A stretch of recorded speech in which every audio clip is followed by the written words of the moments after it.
قرآن حکیم کی مدنی صورتوں کا مطالعہ کیا جائے، چونکہ مدینہ منورہ میں ایک معاشرہ قائم ہوا ہے، اجتماعیت کا اظہار مدینہ منورہ میں ہوا ہے، تو مدنی صورتوں کا مطالعہ کیا جائے تو اس میں بھی اجتماعیت، جماعت، اطاعت، مل کے رہنا، ایک دوسرے کے دکھ درد کو بانٹنا، ایک کو اپنا بڑا بنا لینا، باقی کا اس کی بات ماننا، اور اس سے قوت بھی حاصل ہوتی ہے، اس سے اللہ کی رحمت بھی ملتی ہے، اس سے معاشرے میں وقار بھی بڑھتا ہے، ایسے معاشرے کامیاب بھی ہوتے ہیں۔ یہ اسلام کی دعوت بھی ہے اور یہ ہماری تاریخ کا اعزاز بھی ہے، اور رسول اکرم صلی اللہ علیہ وسلم نے اس پہ باقاعدہ طور پہ مدینہ منورہ میں ایک پریکٹیکل بھی کیا ہے، جس کو ہم اپنے لیے بہترین اسوہ اور قدوہ سمجھ سکتے ہیں۔ جزاک اللہ خیر، ماشاء اللہ۔ اچھا ڈاکٹر صاحب، آپ سے یہ جاننا ہے کہ بڑے اچھے انداز میں جو جزیات ہیں امارت کے حوالے سے نبی کریم صلی اللہ علیہ وسلم کی تعلیمات کی روشنی میں پروفیسر صاحب نے بیان کی ہیں، آپ ماشاء اللہ پڑھاتے بھی ہیں، آپ کا تعلق بھی ہے، آپ کی جماعت بھی ہے، یہ کون سی ایسی جماعت ہو سکتی ہے کہ جس کے اوپر ید اللہ علی الجماع کی بات کی جا سکتی ہے؟ کیا ہر ملک، ہر خطے، ہر علاقے، ہر محلے، ہر مسجد، ہر سوسائٹی کی الگ الگ جماعت ہے، یا کوئی قومی سطح پر یا انٹرنیشنل لیول پہ کوئی ایک جماعت ایسی ہے، یا کون سی ہے؟ اس پہ ذرا میں چاہتا ہوں آپ روشنی ڈالیے۔ بسم اللہ والصلاۃ والسلام علی رسول اللہ صلی اللہ علیہ وسلم۔ سب سے پہلے تو آپ کا شکریہ، نہاد ٹیم کا شکریہ کہ اس اہم عشرے میں اور اس اہم موضوع پر ایک انتہائی معتبر شخصیت کے ساتھ مجھے بٹھا دیا، آپ کا شکریہ، اور پھر یہ سنسناتا ہوا سوال کرنے پر بھی شکریہ کہ جو سوال سب سے زیادہ خطرناک ہے وہ آپ نے میری طرف اچھالا ہے۔ پہلی گزارش تو یہ ہے، جیسے سیف اللہ بھائی بات کر رہے تھے کہ نبی کریم صلی اللہ علیہ وسلم نے افراد کو تیار کیا ہے خاص طور پر مکہ میں، اور پھر انہی افراد کو مثال کے طور پر پیش کیا ہے مدینہ میں، اور پھر وہاں مہاجرین کو دیکھ دیکھ کر، ان کی اطاعت کو دیکھ دیکھ کر انصار نے اپنی صفوں کو سیدھا کیا ہے اور ایک نظم اجتماعی کا عمومی ماحول قائم کیا ہے، جہاں کوئی ایک شخص بھی ایک انچ بھی یوں سمجھیے کہ ادھر سے ادھر نہیں ہو سکتا۔ مثلا اگر کوئی اس میں چونکہ آپ ان کے امیر بھی ہیں، آپ ان کے نبی اور مرشد بھی ہیں، لہذا اگر کوئی گھر پہ آ کے آپ کی رات کی عبادت کو جان کر صرف اتنا کہہ دے کہ میں آج کے بعد، وہ تو نبی ہیں، وہ سو جاتے ہیں، میں سوؤں گا نہیں آج کے بعد، ساری رات جاگوں گا، تو اس پر بھی آپ نے سخت ترین جو ہے وہ رد عمل کا اظہار فرمایا، کیونکہ یہ نظم اجتماعی کا معاملہ تھا۔ اس حوالے سے، اس اعتبار سے، اور پھر نبی کریم علیہ الصلوۃ والسلام نے جب یہ بات ارشاد فرما دی، صحیح بخاری کی روایت ہے کہ جس نے میرے بنائے ہوئے من اطاع امیری فقد اطاعنی، جس نے میرے بنائے ہوئے امیر کی اطاعت کی گویا اس نے میری اطاعت کی، ومن اطاعنی فقد اطاع اللہ، اور جس نے میری اطاعت کی گویا اس نے اللہ کی اطاعت کی۔ یہ جو معاملہ ہے، ایک سب سے پہلا تو یہ حال ہونا چاہیے، اس کے بعد ہم ید اللہ علی الجماع کی طرف آتے ہیں کہ نظم اجتماعی جو ہے، اس کو قائم کرنے کے لیے رسول اللہ صلی اللہ علیہ وسلم نے جو ماحول قائم کیا، جو معاشرہ قائم کیا، جس کی بنیاد مدینہ میں رکھی گئی ہے، اور اللہ تعالیٰ نے آپ کو موقع بھی وہاں فراہم کیا اور آپ ذمہ دار بھی وہیں تھے۔ اس سے پہلے ایک ایسے معاشرے میں تھے جہاں اور طرح کا مقابلہ تھا، وہاں تو اپنے عقائد کو بیان کرتے جانا، ان کے ابلاغ کرنا، ان کی دعوت دینا، اور آہستہ آہستہ ان میں سے کچھ بہتر لوگوں کو اللہ تعالیٰ کی توفیق اور رحمت سے چننا، اور پھر اصل جو معاملہ ہے وہ مدینہ کا ہے۔ یہاں اتنی سی بات، مثلا ایک اور مثال میرے ذہن میں آ رہی، میں اختصار کے ساتھ، کیونکہ لوگوں نے بات سنی ہوتی ہے پہلے، کہ حضرت عبداللہ بن رواحہ کو جو آپ نے بھیجا رضی اللہ تعالیٰ عنہ کو، اور انہیں کہا کہ تم چلے جاؤ اور فلاں جگہ پہنچ جاؤ اور تمہارے ساتھی وہاں جمع ہو جائیں گے، اور وہ جب گھر گئے اور دیکھا کہ آج تو جمعہ ہے، اور خیال کر کے وہ رک گئے، جمعہ پڑھا، اور پھر رسول اللہ صلی اللہ علیہ وسلم نے ان سے پوچھا، اور انہوں نے جو عذر بیان کیے کہ میں ہو سکتا تھا کہ آخری جمعہ ہوتا، ملاقات اور آپ کا واعظ و نصیحت، پھر آپ کے پیچھے جمعہ، اور میرے ساتھی جمع ہونے تک میں ان تک پہنچ ہی جاتا۔ اس پر جو آپ نے ارشاد فرمایا، اطاعت امیر کے حوالے سے یہ بات میں اس کو یہاں ریلیٹ کر رہا ہوں کہ آپ نے فرمایا کہ وہ جو میری بات مان کر وہاں چلے گئے، تم اب دنیا جہان کا مال و متاع بھی خرچ کر لو، ان کے برابر نہیں ہو سکتے۔ اللہ اکبر۔ سو یہ جو نظم اجتماعی ہے، اس کی آپ نے تعلیم جس طرح سے ارشاد فرمائی، پھر وہ مثال جس میں آپ نے ایک انصاری کو امیر بنا کر بھیجا، اور انہوں نے، وہ مختلف صحابہ ہیں جن کا نام لیا گیا احادیث کے اندر، کسی نے عبداللہ بن حذافہ سہمی کا نام لیا، کسی نے قیس بن ثابت کا نام لیا، کوئی بھی انصاری صحابی تھے، ان کو بھیجا، اور انہوں نے رستے میں ان کو چیک کیا کہ میری اطاعت کرو گے؟ کریں گے۔ کتنی اطاعت کرو گے؟ رسول اللہ صلی اللہ علیہ وسلم نے جتنی اہمیت دلائی ہے، کہا لکڑی جمع کرو، اور پھر آگ جلا کر کہا چھلانگ لگا دو۔ اب لوگوں نے ایک دوسرے سے مکالمہ کرتے ہوئے کچھ لوگ تو چھلانگ لگانے پر تیار تھے، اور کچھ لوگوں نے کہا کہ ہم آگ سے بچنے کے لیے تو رسول اللہ کے دامن کے ساتھ منسلک ہوئے، تو پھر آگ میں چھلانگ لگانا، گویا آگ ٹھنڈی ہو گئی، امیر کا غصہ بھی شاید ٹھنڈا ہو گیا، اور واپس جب بات رسول اللہ صلی اللہ علیہ وسلم پہنچی تو آپ نے فرمایا اگر لوگ چھلانگ لگا دیتے تو قیامت تک آگ میں ہی جلتے رہتے۔ اس سے آپ اندازہ لگا سکتے ہیں کہ اس نظم اجتماعی کی مسلم معاشرے میں کتنی اہمیت اور کیا حیثیت ہے، کہ آپ اپنے اس فائنل خطبے میں جو آپ نے پورے معاشرے کو اور پوری دنیا کے لیے انسانی حقوق کے چارٹر کے طور پر بیان فرمایا ہے، اس میں آپ امیر کی اطاعت کا حکم دیتے ہوئے نظر آتے ہیں، اور آپ فرماتے ہیں کہ اگر کوئی نکٹا حبشی بھی تم پر امیر بنا دیا جائے تو اس کی اطاعت کرنا۔ آپ بیعت لیتے تھے، صحابی کہتے ہیں کہ بایعت رسول اللہ صلی اللہ علیہ وسلم، اللہ کے رسول ہماری بیعت ہی اس کام پر لیتے تھے، اس میں جہاں ایمان کی بیعت ہے، جہاں نماز کی بیعت ہے، زکوٰۃ کی بیعت ہے، اور وہیں ساتھ ہی ساتھ یہ بیعت بھی موجود ہے کہ تم سمع و طاعت کرو گے معروف کاموں میں، اور کسی صورت پیچھے نہیں ہٹو گے۔ اب ان چیزوں کو سامنے رکھتے ہوئے جو جماعت کا تصور ہمارے ہاں موجود ہے اور جس پر اختلاف ہے، اور بالکل آپ نے صحیح سوال کیا میری طرف کہ مجھے بھی اختلاف ہے، کہ دیکھیے کتاب و سنت کو ماننے والا ہر شخص اس جماعت کا حصہ ہے، اس کی تنظیم کوئی بھی ہو، اس تنظیم کا کوئی بھی نام ہو، اس اجتماعی طور پر اس جماعت جو کتاب و سنت کو ماننے والی ہے، قرآن و سنت کو اپنا دستور مانتی ہے اور کسی صورت میں اس سے انحراف نہیں کرتی ہے، اس پر انشاءاللہ اللہ کا ہاتھ ہے، وہ ایک جماعت ہے۔ باقی میں یہ جو موجودہ مختلف تنظیمات ہیں ان کو تنظیمات ہی سمجھتا ہوں، اور میں سمجھتا ہوں کہ یہ کوئی بھی یہ دعویٰ نہیں کر سکتا کہ یہ صرف میری جو جماعت ہے یا جس کو میں جماعت سمجھتا ہوں یا جس کا میں حصہ ہوں صرف اس پر اللہ کی رحمت ہے اور کسی دوسری جماعت پر اللہ کی رحمت نہیں ہے۔ ہر اس جماعت پر، ہر اس تنظیم پر بطور جماعت کے اللہ کی رحمت، اللہ کا ہاتھ ہے، جو اس صحیح منہج پر قائم ہے اور صحیح سمت میں اپنا سفر کرتی ہے۔ اگر وہ اپنا سفر درست رستے پر کر رہی ہے تو انشاءاللہ اللہ کی رحمت کا ہاتھ اس پر ہے، اور اگر اس کا وہ چاہے اپنے آپ کو کسی بھی نام سے موسوم کر لے، اگر وہ اس بنیادی رستے سے ہی منحرف ہے تو پھر اللہ کی رحمت کا کوئی ہاتھ کسی پر نہیں ہوتا ہے۔ جزاک اللہ خیر۔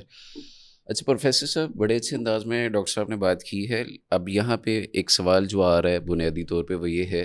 کہ کیا کوئی بندہ اکیلا رہ سکتا ہے؟ اکیلے کی زندگی اس کی مسلمان کے طور پہ ہے، اور اگر نہیں ہے تو پھر اس کو بلانے والی اتنی ساری تنظیمات ہیں یا جماعتیں ہیں، ہر ایک کا دعویٰ یہ ہے کہ وہ حق پہ ہے، ہر ایک یہ بات کرتا ہے، تو کیا ایسی صورت میں وہ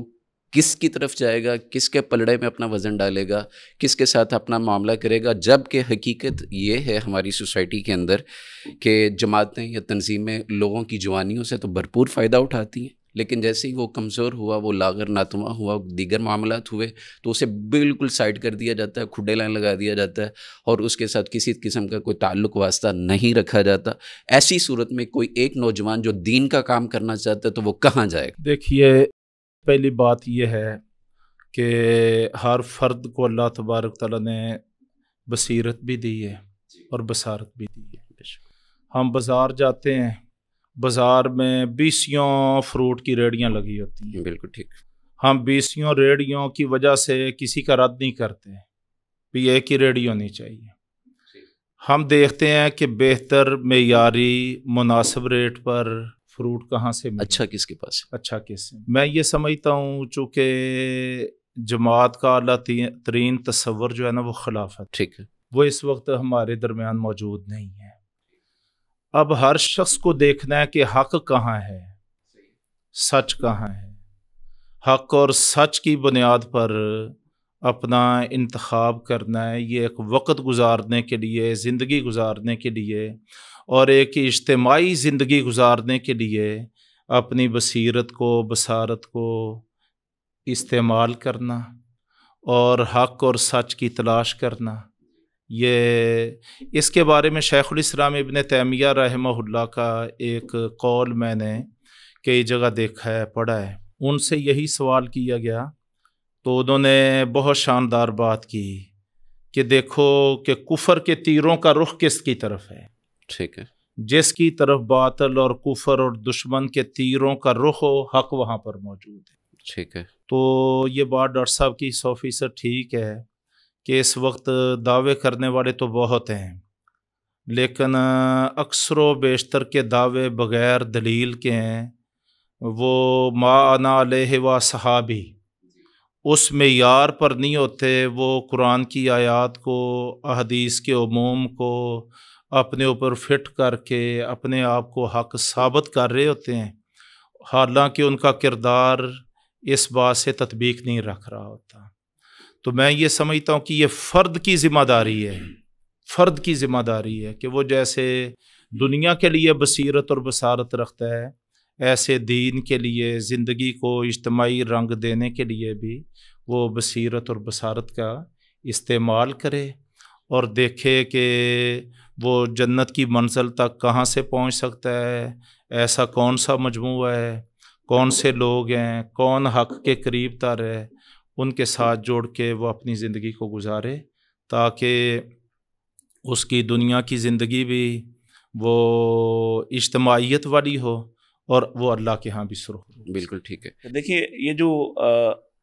تنظیمات کے مابین جو اختلاف ہے وہ، اور پھر جیسے بھائی نے کہا کہ ہر کوئی اپنے آپ کو حق ثابت کرنے کی کوشش کرتا ہے اور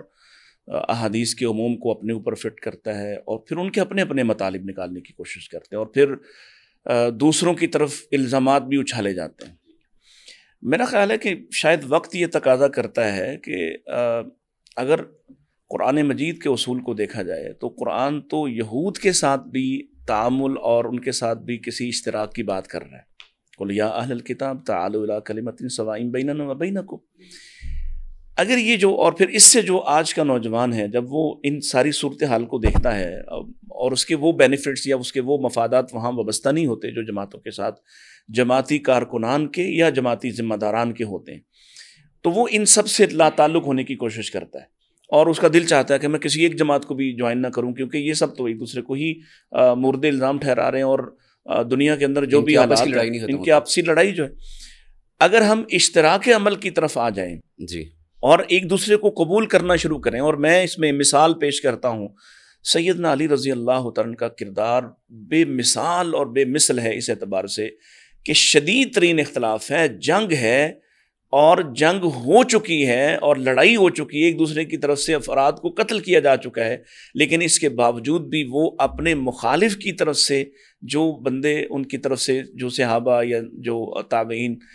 مقتول ہوئے، شہید ہوئے، ان کا بھی جنازہ پڑھا رہے ہیں اور ان کو بھی حق پر سمجھتے ہیں۔ بالکل، اس سے آپ اندازہ لگائیے کہ اختلاف ہونا اور بات، اور اس قدر شدید اختلاف ہوا کہ لڑائی ہو گئی ہے، قتل و غارت ہو گئی ہے، اس کے باوجود بھی ان کا رویہ یہ ہے کہ وہ ان کو بھی ناحق نہیں سمجھتے اور ان پر بھی کوئی کفر کا فتویٰ نہیں لگا رہے۔ ایک بات تو یہ ہے۔ دوسری بات جو آپ نے جس طرف اشارہ کیا، اور وہ سوال شاید اس کا اس طرح سے جواب واضح طور پر نہیں آیا، کہ جو جماعتیں کارکنان کا استحصال کرتی ہیں اور ان کی زندگیاں کھا جاتی ہیں، اور ایک آدمی بڑے شوق و جذبے سے، میں یا بھائی سیف اللہ، ہم سب وہ ہیں جنہوں نے 15 16 سال کی عمر سے ہی یہ جماعتی سفر شروع کر رکھا ہے۔ ہماری طرح سے، ہم سے بھی پہلے بہت سے بچے ہیں جو نوجوان جو آج بوڑھے ہو گئے، جنہوں نے اپنی زندگی بھر لگا دی جماعتوں کے ساتھ، اور کوئی ایک ذرا کسی نقطے پر اختلاف کرنے کی بنا پر ان کو راندہ درگاہ بنا دیا جاتا ہے اور ان کو ڈس اون کیا جاتا ہے، ان سے لا تعلقی کا اعلان کر دیا جاتا ہے، یا ان کی کسی بات کو قبول ہی نہیں کیا۔ یعنی ایک آدمی صرف کسی ایک بات پر اختلاف کر لے تو اس کے بعد اگر وہ کوئی درست مشورہ بھی دے رہا ہے تو وہ اب قیادت کی نگاہوں میں وہ حیثیت کھو چکا ہے اختلاف کی بنیاد پر کہ اس نے کسی بات پر اختلاف کیا تھا۔ ایک تو میں دو طرفہ یہ معاملہ ہے، ایک تو یہ ہے کہ اختلاف کرنے والے کو حسن آداب کا مظاہرہ کرنا چاہیے، ٹھیک ہے، اور جہاں کا اختلاف ہے وہاں اختلاف کرنا چاہیے۔ عمومی طور ہم سب بھی غلطیاں کرتے ہیں، جو جس فورم کا اختلاف ہے وہیں کرنا چاہیے، یعنی جیسے ہم دونوں خواص بھائیوں کا ہے کی تو خواص میں ہم دونوں بھائیوں کی جماعتیں ہیں، اب ہمیں اختلاف ہو اپنے امیر سے تو ہمیں اس سرکل میں کرنا چاہیے پہلی کوشش کے طور پر کہ ہماری بات وہاں سنی جائے۔ اگر وہاں نہیں سنی جاتی تو پھر ہم اس سے نیچے کوئی ایسا بڑا سرکل علماء کا، مشائخ کا، ان کے سامنے اپنا کوئی رونا رو سکتے ہیں۔ اور پھر اگر کوئی بہت ہی زیادہ ہمیں کوئی بالکل بھی اہمیت نہیں دیتا اور ہم سمجھتے ہیں کہ ہم ٹھیک بات کر رہے ہیں، پھر کوئی اور فورم استعمال کرنا چاہیے۔ ہمارے ہاں یہ ہوتا ہے جس سے معاملہ زیادہ خراب ہوتا جا رہا ہے کہ اختلاف سب سے پہلے سوشل میڈیا پہ آتا ہے اور پھر آخر میں جا کے اس کو حل کرنے کی کوششوں کے طور پر قیادت کے پاس جاتا ہے۔ اس کو ٹھیک کرنا چاہیے، میرا خیال ہے اس سے کافی حد تک مسائل کم ہو جائیں گے۔ بالکل ٹھیک ہے، جزاک اللہ خیر۔ اچھا پروفیسر صاحب، بڑے اچھے انداز میں انہوں نے بات بتائی ہے کہ اختلاف کے حل کی جو جگہ ہے۔ اب یہاں پہ پھر ایک اور بات آتی ہے کہ آئے روز ہم دیکھتے ہیں کہ جماعتیں وجود میں آ رہی ہیں، تنظیمیں وجود میں آ رہی ہیں، ان کے وجود میں آنے کے اسباب کیا ہیں کہ پہلے سے جو موجود ہیں، جبکہ اللہ تبارک و تعالیٰ کا بھی یہ فرمانا واعتصموا بحبل اللہ جميعا ولا تفرقوا، کہ اللہ بھی تفرقے کو پسند نہیں کرتا ہے، علیحدگی کو پسند نہیں کرتا ہے۔ لیکن اگر پہلے سے جماعتیں سیٹ اپس موجود ہیں تو ان کے ہوتے ہوئے پھر نئے کی نوبت کیوں آتی ہے، یہ ضرورت کیوں پیش آتی ہے؟ دیکھیے، پہلے بھی میں نے بات کی کہ چونکہ خلافت موجود نہیں ہے، جی، خلافت ہے مسلمانوں کی اجتماعیت کا سب سے بڑا مظہر،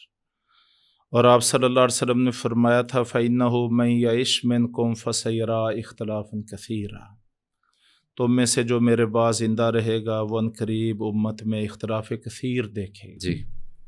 تو اس وقت جس دور سے ہم گزر رہے ہیں بھائی جان، یہ امت کے زوال کا دور ہے، افراتفری اور افتراق کا دور ہے، اور بٹوارا ہوا پڑا ہے۔ ہم کہیں فرقہ واریت کا شکار ہیں مذہبی طور پر، کہیں سیاسی طور پر، کہیں جغرافیائی طور پر، ٹھیک، ٹکڑوں ٹکڑوں میں امت بٹی ہوئی ہے۔ ایسے موقع پر آپ کسی کو بھی یہ نہیں کہہ سکتے کہ وہ جماعت موجود ہے، آپ نئی جماعت نہیں کھڑی کر سکتے۔ ٹھیک ہے، یہ خلافت سے ہٹ کے ایسا کوئی دعویٰ نہیں کیا جا سکتا۔ بات یہ ہے، جب ہم اپنے اندرونی معاملات کو دیکھیں گے تو اس میں بہت ساری تاریک پہلو بھی آئیں گے، ٹھیک ہے، لیکن اس وقت امید کو کھڑا کرنا اور لوگوں کو ایک روشن پہلو واضح کرنا اور معاشرے کی اور خاص طور پر یوتھ کی مثبت رہنمائی کرنا، یہ بہت ضروری ہے۔ تو اس میں بھی آپ صلی اللہ علیہ وسلم نے مکمل رہنمائی دی ہے۔ دیکھیں، قیامت تک کوئی حالات ایسے نہیں جس کے بارے میں آپ علیہ الصلوۃ والسلام نے رہنمائی دے نہیں دی۔ بالکل صحیح۔ یہ جو بات ڈاکٹر صاحب نے کی ہے جماعتوں کے استحصال کی، تو یہ باقاعدہ بخاری میں موجود ہے۔ پوچھنے والوں نے پوچھا کہ اللہ کے رسول، ہمارے اوپر ایسے امراء مسلط کر دیے جائیں جو ہم سے کام تو پورا لیں جی، لیکن ہمارا حق نہ ادا کریں، یہ استحصال ہی ہے نا، استحصال کی شکل۔ تو پھر ہمیں کیا کرنا چاہیے؟ آپ نے فرمایا بھی اپنا فرض بجا لاتے رہو اور اپنے حق کا تقاضا اپنے اللہ سے کرو۔ دیکھیں، فرد کا بعض اوقات استحصال ہوتا ہے، بعض اوقات افراد مل کے جماعت کے استحصال کر دیتے ہیں۔ جماعت کو دھڑوں میں تقسیم کرنا، ٹکڑوں میں تقسیم کرنا، اطاعت کے عمل کو کمزور کرنا، ایک بغاوت کا ماحول قائم کرنا، اس سے وہ امارت اور اطاعت کی بنیادیں ہل جاتی ہیں۔ بالکل ٹھیک۔ اور یہ کام سیدنا عثمان بن عفان رضی اللہ عنہ کے نصف آخر دور میں خلافت میں شروع ہوا، اور آپ دیکھ لیں کہ کتنی مضبوط بنیادوں کو اس نے ہلا کے رکھ دی۔ اچھا، اگر میں سمجھنے میں غلط نہیں ہوں تو کیا اسے ہم کرسیوں کی لڑائی کہہ سکتے ہیں؟ دیکھیں، ایسا تو ہے، اس میں کون سا انکار ہے؟ ٹھیک ہے۔ اچھا، اب مجھے پھر ساتھ ہی میں یہ چاہتا ہوں ہمارے ناظرین کے لیے اور دیکھنے سننے والوں کے لیے، چونکہ آپ کی زندگی گزری ہے، ایک لمبا عرصہ ہے آپ کا، تربیت کس نے کرنی ہے اس سارے فساد کے اندر کہ سب سے پہلے سوشل میڈیا پہ آ رہا ہے، ہر منہ میں بات آ رہی ہے، ہر بندہ اپنے رنگ میں رنگ رہا ہے اس بات کو، تو تربیت کس نے کرنی ہے؟ تربیت جماعت کی ذمہ داری ہوتی ہے، قیادت کی ذمہ داری ہوتی ہے۔ رسول اللہ صلی اللہ علیہ وسلم نے مدینہ میں رہ کے جو سب سے بڑا فریضہ ادا کیا ہے وہ قرآن کے الفاظ میں یعلمہم الکتاب والحکمہ ویزکیہم، ٹھیک ہے، تزکیہ نفس یہی تربیت ہے، ٹھیک ہے، تعلیم کتاب و حکمت یہی تربیت ہے۔ آپ صلی اللہ علیہ وسلم نے وہ عرب کے بدو، وہ گنوار، وہ بیڑوں بکریوں اونٹوں کے چرواہے، وہ تہذیب سے ناشنا لوگ، اور وہ ایک دوسرے کے جانی اور خونی دشمن، اور وہ مال کے حریص، اور وہ ایک دوسرے کی جان کو مارنے والے، اور کیا ان کے اندر معاشرتی برائیاں تھیں، لیکن آپ صلی اللہ علیہ وسلم کی تربیت کا یہ اعجاز ہے کہ وہ زمانے کے امام بن گئے۔ تو آج بھی حق بات یہ ہے کہ اگرچہ ہم یعنی ٹکڑوں میں بٹے ہوئے ہیں، اکائیوں میں تقسیم ہے، اور ہماری وحدت موجود نہیں ہے، ایک دوسرے کے حوالے سے گلے شکوے ہیں، لیکن میں یہ سمجھتا ہوں یہ جتنے بھی مجموعے ہیں، یہ جتنے بھی، تو یہ سب اگر تربیت کو پہلی حیثیت دے کے اپنا فریضہ ادا کرنے لگ جائیں تو یہ سارا عمل جو ہے یہ مبارک بھی ہوگا، اور یہ انشاءاللہ امارت کبریٰ کی طرف پیش رفت بھی۔ اچھا ڈاکٹر صاحب یہ بتائیں کون سے ایسے اسباب ہیں جن کی بنا پر جو پہلے سے جماعتیں اور تحریکیں موجود ہیں، جس کاز کے لیے بنی تھی، جن مقاصد کے لیے بنی تھی، وہ مقاصد، وہ کاز، وہ چیزیں، وہ ٹارگٹس ابھی تک تشنا ہیں، وہ پورے نہیں ہوئے، اور نئے سرے سے خود رو کھمبیوں کی طرح ایک نئی جماعتوں کا سلسلہ بھی ہم نے دیکھنے کو ملتا ہے؟ تو یہ کیا جو مقاصد کے لیے جماعتیں بنی تھی انہیں ختم کر کے بنائی جا رہی ہیں، یا کیا معاملہ ہے؟ اس کو کس نظر سے دیکھتے ہیں؟ دیکھیں سیف اللہ بھائی نے بڑی اچھی بات کہی کہ یہ دور ایسا دور ہے جس میں اوور آل اگر آپ دیکھیں تو پوری دنیا میں مسلمان جو ہیں وہ افتراق کا شکار ہیں، اور ایک افراتفری کا عالم ہے، اور کوئی کسی دوسرے کو تسلیم نہیں کر رہا۔ اور اس کی بنیاد جیسے انہوں نے اشارہ کیا کہ سیدنا عثمان کے دور کے آخری حصے میں، اور پھر اس کے بعد آپ دیکھیں کہ مسلمانوں نے ایک لمبی، لیکن اس کے بعد معاملہ سنبھل گیا، اس کے بعد معاملہ اگرچہ خرابی بہت بڑی تھی لیکن اس کے بعد معاملہ سنبھلا، اور کچھ خرابیوں کے باوجود خیر کا یہ سلسلہ اور معاملہ بہت آگے بڑھا، اور جب تک مسلمانوں کی خلافت کا کوئی نہ کوئی سلسلہ قائم رہا ہے، اجتماعیت تو اجتماعیت کا کوئی سسٹم موجود رہا ہے، اور مسلمان باہمی ایک دوسرے کے ساتھ ونس لکل مسلم والی کیفیت میں رہے ہیں، خیر خواہی جاری رہی ہے۔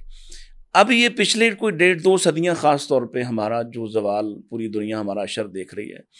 اور یہ صرف پاکستان میں نہیں ہے، بالکل ایسے یہ آپ دیکھ لیں کہ پوری دنیا کے اندر مسلمان جہاں جہاں بھی موجود ہیں، ایون آپ ہمارے بالکل بازو میں عمارت اسلامیہ قائم ہو گئی ہے، اور اب بھی وہاں پہ جو شورش اندر پل رہی ہے، اور جس طرح کے حالات ہیں، اور پچھلے 50 سال جو ہم دیکھ رہے ہیں ان کو قریب سے، کہ وہ کوئی کسی دوسرے کو تسلیم نہیں کرتا اور بالجبر ہی منوایا جاتا ہے۔ پاکستان کے اندر بھی ظاہر ہے کہ ہم اسی طرح کی صورتحال کا شکار ہیں، اور یہاں تو یہ جو ہماری تنظیمات ہیں، تنظیمات ہی میں کہوں گا، جماعت کہہ کے تو وہ ایک اور تصور کی طرف باؤنڈری چلا جاتا ہے۔ تو یہ جو تنظیمی لڑائیاں ہیں، یہ جو تنظیمیں ہیں، اور ان کی جو بنتر بناوٹ ہے، ان کے جو بننے کے اسباب ہیں، اب وہ کسی کاز پر نہیں ہے، معذرت کے ساتھ۔ اگر کاز پر ہوتے ہیں نو ایشو،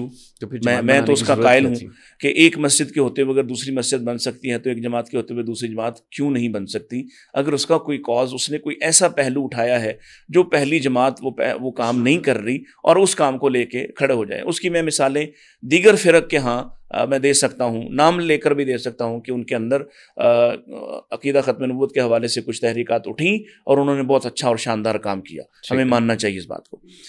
ہمارے اندر جو تنظیمی لڑائیاں ہیں،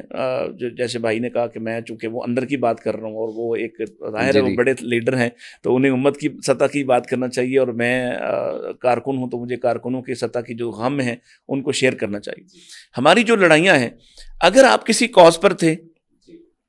تو سوال ہے بطور کارکن کہ کیا آپ نے اس جماعت میں رہتے ہوئے اس کاز کی نشاندہی کی اور اس کے لیے کام کرنے کی کوشش کی، کہ آپ کو چانس نہیں ملا، موقع نہیں ملا، اور پھر آپ الگ ہوتے کہ ہاں ہمیں موقع نہیں ملا، ہم نے پھر کوشش کی ہے، اب ہم الگ ہو کر یہ کام کرنا چاہ رہے ہیں۔ ٹھیک. اور پھر جب الگ ہو کر آپ کسی کاز پہ کھڑے ہو کے کام کرتے ہو، جو لوگ بھی آپ کے حامی سپورٹرز ہوتے وہ اس جماعت اور تنظیم کو جوائن کرتے، تو پھر وہ پہلی والی جماعت کے بارے میں اور اس کی قیادت کے بارے میں جو ان کے رویے ہوتے وہ مثالی ہوتے، وہ سمجھتے کہ ہاں وہ کام تو کر رہے ہیں. یہ ایک پہلو تھا جس کو ہم محسوس کر رہے تھے کہ یہ تشنا ہے اور اس میں طلب موجود ہے اور اس میں ہمیں کوشش کرنا چاہیے. ایسا نہیں ہے، بلکہ ہماری جو لڑائیاں، جو لفظ آپ نے اپروپریٹ استعمال کیا کہ کرسی کی لڑائی ہے، کہ اگر مجھے وہ مقام جو میں سوچتا ہوں کہ میں پیدائشی طور پر لیڈر ہوں، یا میں اپنے والد کی وجہ سے، یا میں اپنی جماعت کی وجہ سے، یا میں اپنے علاقے کی وجہ سے، یا اپنے مال کی وجہ سے، یا اپنی میرے خواہش اندر کی وجہ سے، ہاں خواہش بھی ہے نا، میں اس لائق ہوں کہ مجھے جماعت کو فوری طور پر اس سطح پہ بٹھا دینا چاہیے تھا جہاں میں نہیں پہنچ پا رہا، اور درمیان میں جو رکاوٹیں ہیں تو میں پوری طرح سے بغاوت کر کے اور ان کو مورد الزام ٹھہرا کر اور اس پوری جماعت کی تمام تر کاوشوں کوششوں کو متعون کر کے میں ایک نئی جماعت کھڑی کر دوں اور میں سمجھوں کہ میں حق میں ہوں. میں سمجھتا ہوں کہ یہ زیادتی ہے، یہ نہیں ہونا چاہیے. اس سے کیا ہوتا ہے آپ دیکھ لیں، فضا اس وقت جو جس طرح آلودہ ہے، اور ہم سب ہی کتاب و سنت کے داعی اور دعوت دینے والے اور نام نہاد اور پرچارک ہیں، لیکن جو اس وقت ماحول بنا ہوا ہے وہ ان نئی تنظیموں کے کھڑا ہونے سے اور پھر ان کی طرف سے پہلی تنظیموں اور اس کی قیادت کو مطعون کرنے سے اور ان پر لان تان کرنے کی بنا پر پھر وہاں سے بھی ظاہر ہے وہ کوئی کسی اور جہان کے رہنے والے تو نہیں ہیں، وہ اسی زمانے کے لوگ ہیں. ادھر سے بھی جو تیر و تفنگ استعمال کیے جا رہے ہیں، اس سے وہ عام آدمی جو آپ کے اوور آل اس منہج کا حامل ہے، وہ جب آپ کو دیکھتا ہے، یا وہ آدمی جو آپ کے منہج کو دوسری جگہ پر رہ کر بھی پسند کر رہا تھا اور وہ آپ کی طرف آہستہ آہستہ آنا چاہ رہا تھا، وہ آپ کے بارے میں جو رائے قائم کرتا ہے، اگر وہ رائے آپ کبھی یہ نہ ٹی وی باہر سڑکوں پہ جائے اور لوگوں سے عمومی طور پر سروے کر کے پوچھے، تو یقین کریں کہ وہ بڑے سخت ریمارکس دیں گے کہ ان سب لوگوں نے ان لوگوں کا کتنا نقصان کر دیا ہے. میں اس کی ایک مثال دیتا ہوں کہ میں نام لیے بغیر عرض کر دیتا ہوں کہ یہ جو موجودہ لڑائیاں تھیں، ان کو ایک آدمی جو قریب تھا ہمارے ہاں جمعہ پڑھ رہا تھا اور وہ آنا چاہ رہا تھا، تبدیل ہونا چاہ رہا تھا اپنے سابقہ مسلک و منہج سے، جب اس نے موجودہ لڑائی کو دیکھا تو اس نے کہا کہ وہاں بھی لڑائیاں تھیں اور یہاں بھی لڑائی ہے، وہاں بھی روزی روٹی کا چکر تھا اور یہاں بھی روزی روٹی کا چکر ہے، وہاں بھی عہدے داریوں کا چکر تھا، یہاں بھی، تو کیا فرق پڑتا ہے، میں وہاں بھی رہ لوں تو کیا. اور یہ میں قریبی دوستوں میں سے کسی کی بات کر رہا ہوں، اور اس کا دکھ جو ہے نا وہ کوئی دائی ہی محسوس کر سکتا ہے، اس کا دکھ لیڈروں کو محسوس نہیں ہوتا ابھی تک، بڑی معذرت کے ساتھ. اس دکھ اور اس تکلیف کو اگر وہ محسوس کرنا شروع کریں تو شاید تھوڑی اپنی انا کے خول سے باہر نکل کے دیکھیں کہ لوگ کتنے پریشان ہیں، ساتھ چلنے والے بھی پریشان ہیں. بالکل ٹھیک ہے. اچھا ڈاکٹر صاحب نے بڑے اچھے انداز میں پروفیسر صاحب نشاندہی کی ہے کہ انٹرنل سٹرکچر جو ڈسٹرائے ہو رہا ہے، خرابیاں آ رہی ہیں، اس کے متعلق کیا آپ کہیں نہ کہیں یہ نہیں سمجھتے ہیں کفر، الحاد یا دیگر جو اسلام کو تختہ مشق بنائے بیٹھے ہیں باطل قوتیں، وہ اپنا پورا زور پکڑ رہی ہیں، اور یہاں پہ جو قیادت ہے، جو سیادت ہے، یا جو لوگ ہیں، وہ باقاعدہ طور پہ اپنے لوگوں کی تعلیم، تربیت، ہم آہنگی اس طرح سے نہیں کر پا رہے کہ کسی بھی محاذ پہ ان قوتوں کا، ان فتنوں کا تدارک کیا جا سکے یا ان کے سامنے ایک دیوار کھڑی کی جا سکے. میں یہ سمجھتا ہوں کہ اس میں اگر سمت کا تعین ہو جائے نا پھر یہ کام ہوگا. حق بات یہ ہے کہ خلافت کے خاتمے کے بعد جب ہم منتشر یہ امت ہوئی ہے نا، تو یہ آپس کی لڑائیوں، جھگڑوں، افتراء، کرسیوں کے جھگڑے، چھینا جھپٹی، عہدوں کی بندر بانٹ، جی یہ بندر بانٹ، یہ عمل شروع ہے. ہمیں دوست اور دشمن کی پہچان کرنی ہے. ٹھیک ہے. اگر بیرونی الحادی کفر کی طاقتوں کو جو ہمارے درمیان مداخلت بھی کرتی ہیں، جو ہمارے ایجوکیشنل سسٹم کو انہوں نے تباہ کر دیا ہے، اور میڈیا کی طاقت سے انہوں نے ہماری تہذیب کو برباد کر کے رکھ دی ہے. بالکل خاندانی سٹرکچر ہمارا بکھر رہا ہے. ڈالر کی بے دریغ تقسیم سے انہوں نے بے شمار قیادتوں، جماعتوں کے اندر سے، پارٹیوں کے اندر، حکومتوں کے اندر، ملکوں کے اندر سے انہوں نے بے شمار لوگوں کو ڈالر کے لالچ سے اپنا غلام بنا لیا ہے، اور بے شمار انہوں نے حربے اختیار کیے ہیں. اگر ہم اپنے کارکنان کی تربیت کریں اور اپنے دوست اور دشمن کی تمیز کریں جی، ایک عزم کریں کہ ہم نے انشاءاللہ آپس میں لڑنے کی بجائے اپنے تیروں کا رخ ایک دوسرے پر زور آزمائی کرنے کی بجائے نہ اس کو دین کہہ سکتے ہیں، نہ اس کو جہاد کہہ سکتے ہیں، نہ اس کو شہادت کہہ سکتے ہیں، کچھ بھی، یہ فساد ہے۔ اس سے بچ کے میں اس موقع پر نہ ایک بہت گہری بات کرنے، جی ضرور۔ ہم جس معاشرے میں بستے ہیں اور جس طرح کے ماحول میں رہتے ہیں اور جو ہمارے گرد و پیش میں جو ایک نظام باقاعدہ طور پر 100 سال سے قائم ہے، ہمارا کارکن بھی، ہماری پارٹیاں اور جماعتیں بھی اس سے بہت متاثر ہیں، ٹھیک ہے، اور اس سے ہم پیچھے نہیں ہٹنا چاہتے۔ میں یہ سمجھتا ہوں کہ اس کے لیے سب سے پہلے تو قیادت کی اصلاح ہونی چاہیے۔ قیادت کی اصلاح کے لیے دو شخصیات کو میں ماضی قریب کی دو شخصیات کو بطور ایک نمونے کے پیش کرنا چاہتا ہوں۔ جی، ایک ہیں شیخ الاسلام ابن تیمیہ۔ آج جن مسائل اور مشکلات کا امت شکار ہے،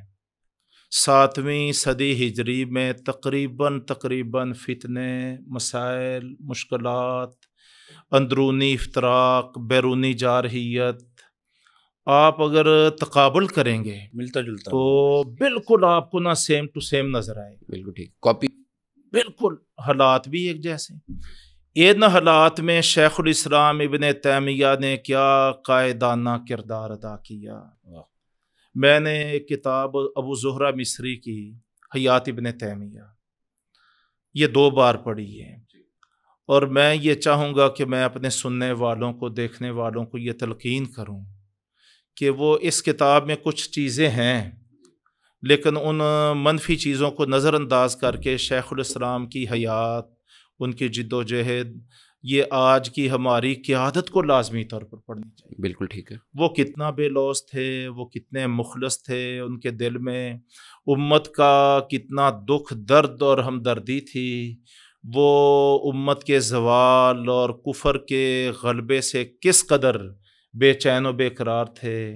وہ درس دینے والے، وہ مسند پر بیٹھ کے کتاب و سنت کی تعلیم دینے والے، جب انہوں نے امت کے حال کو دیکھا ہے تو انہوں نے کیا کردار ادا کیا ہے۔ ایک تو میں یہ تلقین، قلم و کرتاس کا بندہ، قلم و جہاد، جہاد، تلوار پکڑ کے ہاں جہاد بھی کر رہا تھا۔ دوسرے ہیں شیخ الاسلام محمد بن عبد الوہاب رحمہ اللہ۔ رحمہ اللہ۔ ان کی حیات کا اور ان کی جد و جہد کا مطالعہ بھی آج ہماری قیادت کو اپنے لیے ضرور کرنا چاہیے، بالکل ٹھیک ہے، کہ یہ ہمارے قریب ترین ایک مصلح ہیں، بالکل صحیح، ٹھیک ہے۔ انہوں نے سب سے پہلے ڈاکٹر صاحب، سب سے پہلے انہوں نے کرسی کو ٹھوکر ماری ہے ٹھیک ہے، کہ کرسی اور اقتدار سے میرا اور میرے اہل و عیال اور میری نسل کا کوئی تعلق نہیں ہوگا، بالکل ٹھیک، ٹھیک ہے۔ میرا تعلق ہوگا علم سے، تعلیم سے، دعوت سے، ارشاد سے، ٹھیک ہے۔ کرسی بھی آپ کی، اقتدار بھی آپ کا، قانون، جو کچھ آپ کرنا چاہیں کریں، ایک تعلیم اور ایک دعوت و ارشاد، بالکل ٹھیک، واللہ یہ پاکستان میں یہ سمجھتا ہوں، اندرونی خلفشار سے ہٹ کے میں یہ سمجھتا ہوں، ہماری قیادتوں کو لازمی طور پر اور نیچے سے ابھرتی ہوئی قیادتوں کو، جن کو اللہ تبارک تعالیٰ نے درد دل عطا فرمایا، ان کو اپنے ان 2 ہیروز کا لازمی طور پہ ان کی حیات کا اور ان کی مساعی جمیلہ کا، ان کی جد و جہد کا مطالعہ کرنا چاہیے۔ لیکن شیخ صاحب یہاں پہ ایک سوال ہے کہ ممکن ہے آپ کی نظر میں جو ہیرو ہے دوسرے کی نظر میں وہ ویلن ہو، متنازع شخصیات ہیں، نبی کا درجہ تو کسی امتی کے پاس نہیں ہے، تو کیا ان کا جو لٹریچر ہے یا ان کے جو حالات تھے کیا واقعی ہی ویسے ہی اپلیکیبل ہیں، یا ان کا لٹریچر پڑھ کے گمراہی کا چانس تو نہیں ہے؟ کیونکہ ایک یہ سمجھا جاتا ہے، قرآن پاک کا اگر مطالعہ کریں تو قرآن خود گواہی دیتا ہے کہ اس کو پڑھ کے کئی لوگ گمراہ ہوتے ہیں، جی، اور آپ جتنے بھی تکفیر اور تکفیری اس وقت عناصر آج موجود ہیں یا ماضی میں موجود تھے یا سیدنا علی رضی اللہ عنہ کے دور میں موجود تھے، جی بالکل، وہ قرآن کی آیتیں پڑھتے تھے، ان الحکم الا للہ، بالکل ٹھیک، ٹھیک ہے۔ یہ آیت اس وقت سے لے کر آج تک قرآن کے عموم سے، تو شیخ الاسلام ابن تیمیہ کے حوالے سے جو میں بات کر رہا ہوں نا، دیکھیں پوری مکمل ہر اعتبار سے زندگی تو رسول اکرم بے شک صلی اللہ علیہ وسلم ہمارے لیے بہترین نمونہ ہے. میں ایک قیادت کے بے لوث پن، جی، قیادت کے اخلاص، امت کو زوار سے نکالنا، بہمی افراتفری کا شکار اور کرسی کا لالچ کیسے ٹیکل کرنا ہے. اس کے لیے میں نے ان خوبیوں کی بنیاد پر 2 شخصیات کا نام لیا ہے. جی بالکل ٹھیک ہے. ٹھیک ہے. صحیح. زمانہ زوال میں جو حالات ہیں، دونوں مماثل حالات میں ایسی شخصیات سامنے بھائی جان نے رکھی جن کو دیکھ کے آج کی قیادت بہت سے اسباق بہت سی سیکھ بالکل، سکتی ہے. بالکل، اچھا، بالکل یہ صحیح. ایک بات جو درمیان میں ہوئی کہ جی. وہ ولن ہو سکتا ہے کسی دوسرے کی نظر میں، وہ تو لوگ امام ابن تیمیہ کو بھی معاف نہیں کرتے. بالکل ایسے. وہ تو جو ہے وہ بہت پیچھے چلے جائیں تو صحابہ کے بارے میں بھی آپ کے سامنے ہی ہے صورتحال.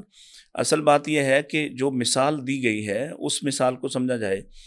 کہ اگر بہتری کے لیے اور لوگوں کی تربیت اور لوگوں کی اصلاح کے لیے اور لوگوں کو اس نظم اجتماعی کی طرف واپس لانے کے لیے کوئی شخص اپنے آپ کو قربان کر دے اور پھر وہ حالات ٹھیک ہو سکتے ہیں جیسی مثالیں دی گئی. جی میں سمجھتا ہوں کہ اس سے بھی پیچھے چلے جائیں، ٹھیک ہے. اصحاب نبی کے زمانے میں چلے جائیں. کیا یہ بات طے نہیں ہے کہ جب دونوں اطراف سے سیدنا علی اور سیدنا معاویہ رضی اللہ عنہما سے کہا گیا کہ آپ دونوں پیچھے ہٹیں، اسٹیپ ڈاؤن کریں، تو کیا دونوں نے اس بات کو قبول نہیں کیا؟ کیا تھا. کیا دونوں نے؟ اس کے بعد جو فتنہ کھڑا، کیوں اس پہ بات نہیں کر رہے. فتنہ کھڑا کرنے والوں کا اپنا ایک ایجنڈا ہوتا ہے. بالکل ایسے ہی. وہ جب بھی اصلاح ہونا چاہ رہی ہوتی ہے یا اصلاح کا ماحول بنتا ہے وہ کود پڑتے ہیں درمیان میں کہ ہو نہ جائے. وہ اصلاح نہیں چاہ رہے. اور وہ جو جیسے ہو رہا ہے نا، بھائی جان نے بات کی کہ قرآن پڑھنے سے جی جی جی قرآن کہہ رہا ہے کہ بعض لوگ گمراہ ہوں گے. اصل میں گمراہ ہی گمراہ ہوتا ہے قرآن سے جو ہدایت تلاش کرنے والا ہے وہ تو کبھی گمراہ نہیں ہوتا. بے شک. تو جو مفسد ہے وہ کبھی اصلاح کا ماحول بننے دیتا ہی نہیں ہے. اس کے لیے وہ کود پڑتا ہے. وہ ہماری موجودہ تنظیموں اور جماعتوں کی بات ہو کہ اگر کہیں دونوں اطراف سے یا 4 اطراف سے بھائی مل بیٹھنے کا ماحول بن جائے تو کوئی ایک مفسد ایسا کھڑا ہوتا ہے جو عین اس وقت میں وہ جاہلیت کا اور عصبیت کا نعرہ لگا دیتا ہے جس سے سارا ماحول بالکل تباہ و برباد ہو جاتا ہے. تو اس لیے کسی شخصیت کو جو مثال کے طور پر پیش کیا گیا ہے وہ لازم نہیں ہے کہ سب کے ہاں اسی طرح سے قابل قبول ہو، لیکن بہرحال اس کی جو مساعی ہیں، اس کی جو کوشش ہے، اور خاص طور پہ اس خاص حصے میں ایک آئیڈیل ہے، اس خاص افتراق کے زمانے میں اور زوال کے زمانے میں جو کردار ان دونوں شخصیات نے پیش کیا ہے وہ واقعی بے مثل کردار ہے. بالکل ٹھیک ہے. اچھا ڈاکٹر صاحب، آپ ماشاءاللہ گہری نظر رکھتے ہیں. جب مقاصد بڑے نہ ہونا تو پھر لڑائیاں چھوٹی چھوٹی باتوں پہ ہی ہوتی ہیں. اس نے مجھے ایسے کیوں دیکھا، اس نے ایسے کیوں، یہ وہ. امت پچھلے 300 سال سے 3 صدیوں سے آلموسٹ فتنوں کا، فساد کا، قتل و غارت کا، میں تو ایک ٹرم یوز کی ہے لیکن بطور مسلمان یا بطور مومن ہم تو یہ کہتے ہیں کہ یہ شہادت کا اعزاز ہے. تو بہرحال لاکھوں کی تعداد کے اندر نبی صلی اللہ علیہ وسلم کی امت کو کاٹ دیا گیا ہے. اور پیچھے جو جماعتیں بنی تھیں، جو معرض وجود میں آئی تھیں، انہوں نے جو قربانیاں دی تھیں، اس کا کوئی فائدہ ان 300 سالوں کے اندر آپ کہیں دیکھ رہے ہیں، یا ہم روب زوال ہی ہیں؟ یہ خون جو بہہ گیا یا بہہ رہا ہے یہ کہیں کوئی رنگ نہیں لا رہا، اس کو کس نظر سے دیکھتے ہیں؟ ایک تو وہی سیف اللہ بھائی نے شروع میں ایک بات اشارہ کیا تھا کہ رسول پاک صلی اللہ علیہ وسلم نے آنے والے حالات، فتن، ان کے اندر سے جو کچھ جنم لے گا اس کی طرف اشارہ کیا ہے. اور پھر وہ جو ایک حدیث میں آتا ہے کہ آپ کی دعائیں قبول ہو گئیں، اور ایک دعا جو ہے وہ نہیں قبول کی گئی. وہ ایک یہی تھی کہ اس امت کے اندر جو باہمی قتل و غارت ہے اور جو اس کے اندر فساد ہے یہ بھی ختم ہو جائے. جیسے باقی ساری چیزیں مان لی گئیں، یہ اجتماعی طور پر غرق نہیں ہوں گے، اجتماعی طور پر عذاب نہیں آئے گا، لیکن یہ اس کا ایک پرابلم رہے گا، یہ جو باہمی طور پر افتراق کی بنا پر قتل و غارت ہے اور جو ماحول بنے گا. لیکن اس کا فائدہ تو کبھی بھی نہیں ہو سکتا. لیکن میں سمجھتا ہوں کہ آگے بڑھتے ہوئے جب آپ دیکھتے ہیں اور بہت کچھ سیکھ لیتے ہیں، اور وہ جو جس بات پر ہمیں تھوڑا سا پیچھے ہٹ گئے، جو پورا میرا خیال ہے اس کو مکمل کرنا چاہیے تھا، آپ کا شاید وقت کم ہو گیا یا ختم ہو گیا، کہ وہ جو تربیت کا ماحول ہے، آپ اپنی تاریخ سے کیا سیکھتے ہیں، اور آپ کی جماعت یا آپ کی تنظیم جو ذمہ دار ہے، اب یعنی آپ نے جیسے بھی بنائی، جس مقصد کے لیے بنائی، اب جب آپ نے بنا لی تو نبی پاک علیہ السلام کے حدیث کے مطابق آپ ہر اپنے جو ماتحت ہے اس کے ذمہ دار ہیں. میرے ساتھ جو کام کرنے والے لوگ ہیں میں ان کا ذمہ دار ہوں، سیف اللہ بھائی کے ساتھ کام کرنے والے یہ ان کے ذمہ دار ہیں، اسی طرح ہمارے جو دونوں تنظیموں کے یا ساری تنظیموں کے مختلف امراء ہیں، کیا وہ یہ سمجھتے نہیں ہیں کہ وہ ذمہ دار ہیں؟ مثال کے طور پر اگر کوئی سمجھتا ہے کہ لاکھوں اس کے کارکن ہیں تو اس کی گردن پر لاکھوں لوگوں کا بوجھ ہے، مسئولیت، وہ جو مسئولیت ہے وہ کیوں نہیں سمجھتے اس بات کو؟ اگر وہ تربیت لانچ کر دیں، اور یہ اتنے با اختیار امیر ہیں کہ کوئی ان کے سامنے وہ کیا کہتے ہیں کہ جی پر بھی نہیں پھیلا سکتا، پرندہ پانی مار لیکن کیا یہ انہوں نے ایک دفعہ بھی 20 سال 50 سال 60 سال جب سے یہ بنی ہے، جب سے یہ موجود ہیں یا جب سے یہ قیادتیں موجود ہیں، کیا انہوں نے ایسا کوئی ماحول بنانے کی کوشش کی؟ اگر اس کا جواب ہاں ہے تو بہت اچھی بات ہے، اور اگر اس کا جواب نہ ہے تو ابھی سوچ لیں کہ ان تاریخ کے اوراق سے ہم نے کیا سیکھا۔ ہمارے اندر، میں یہاں نام لیے بغیر، ایک پاکستان کی ایک تنظیم ہے، ایک جماعت کہہ لیں، اس جماعت کا ایک نظام ہے اور اس کا ایک سسٹم اور ایک طریقہ کار ہے جو ان کا اپنا وضع شدہ ہے کہ کوئی شخص بھی اپنی موجودہ حیثیت سے اگلے درجے میں، اگلے مرحلے میں داخل تب ہوگا جب وہ یہ سارا لٹریچر جو ہے وہ پڑھے گا اور پھر وہ ان کی اگلی سطح پہ بیٹھے گا۔ ہم نے ایسا کوئی کیا؟ ہم نے ایسا کوئی نظام قائم نہیں کیا، بلکہ ہم نے لوگوں کو، افراد کو گھمایا اپنے مخصوص مقاصد اور مفادات کے گرد۔ جو چیزیں ہمارے نزدیک کل درست تھیں آج نادرست ہو گئیں، جو نادرست تھیں وہ درست ہوتی چلی گئیں، اور ان سیاسی اور خاص طور پر وہ جو مفادات حاصل کرنے کے لیے جو ہمارے کھیل تھے، اور اس میں ہمارے جو قریبی لوگ ہیں ان سب نے مل کر، کوئی مشیر جو ہوتے ہیں نا وہ بڑے قیمتی ہوتے ہیں۔ حضرت علی والی بات ہے نا کہ میں ان کا مشیر تھا اور تم میرے مشیر ہو۔